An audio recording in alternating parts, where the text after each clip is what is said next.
મારું નામ દેવેન્દ્રભાઈ સોલંકી, પ્રમુખ કોળી સેના સુત્રાપાડા ગ્રામ્ય। દેવેન્દ્રભાઈ, શું કહેશો? અહીંયા બધાને આવવું પડ્યું, આખી વાત ટૂંકમાં કહો। વાત એવી છે કે સોમનાથ ટ્રસ્ટ દ્વારા 30 વર્ષ પહેલા અમારા સમાજને સેવા માટે અને અમારા કોળી સમાજ સિવાય ઇતર સમાજને પણ જગ્યાઓ ફાળવેલી, જે તે સમયે આ જગ્યાઓ ફાળવેલી અને હાલ થોડા દિવસ પહેલા ત્યાં કદાચ ચિંતન શિબિરનું આયોજન થયું હશે, એટલા માટે આ અમારી જગ્યાને ડિમોલેશન માટે ટૂંકી નોટિસમાં જાણ કરવામાં આવી કે આ જગ્યા ખાલી કરી અને ત્યાંથી 50 ગાયોને અન્ય સ્થળાંતર પણ કરેલું।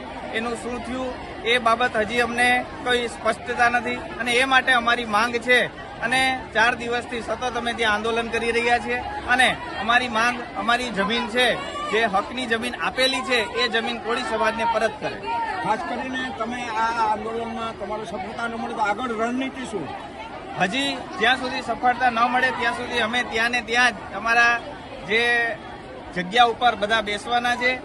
તમામ પાટણના રહેવાસીઓ છે એ ધંધા રોજગાર બંધ રાખીને પણ એટલા દિવસથી સતત બેઠા છે, છતાં પણ તંત્ર દ્વારા કોઈ પણ અમારી સાથે આ કોઈ ન્યાય કરવામાં આવેલો નથી। ખાસ કરીને આ જગ્યા માટે તમારી પાસે એવા કોઈ દસ્તાવેજી કે સરકારી પુરાવાઓ ખરા કે જેને લઈને આપણે લડત આગળ ચલાવી શકીએ? સોમનાથ ટ્રસ્ટ દ્વારા જે તે વખતના વડાપ્રધાન અને અહીંયાના જે ચેરમેન શ્રી મોરારજી દેસાઈ અને એના દ્વારા નિમણૂક કરેલા 2 ટ્રસ્ટીઓ કે જેઓએ આ ઠરાવ કરેલો છે અને આ અમારી પાસે એવિડન્સ છે।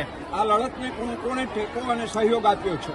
આ લડત કોઈ પણ પાર્ટી વગર તમામ કોળી સમાજના લોકો અને અન્ય સમાજના લોકો પણ અમારી સાથે આંદોલનમાં બેસે છે અને સમાજને ન્યાય મળે એ માટે ગીર સોમનાથ અને જૂનાગઢ જિલ્લાનો કોળી સમાજ છે એ કાયમી માટે અમારી સાથે છે।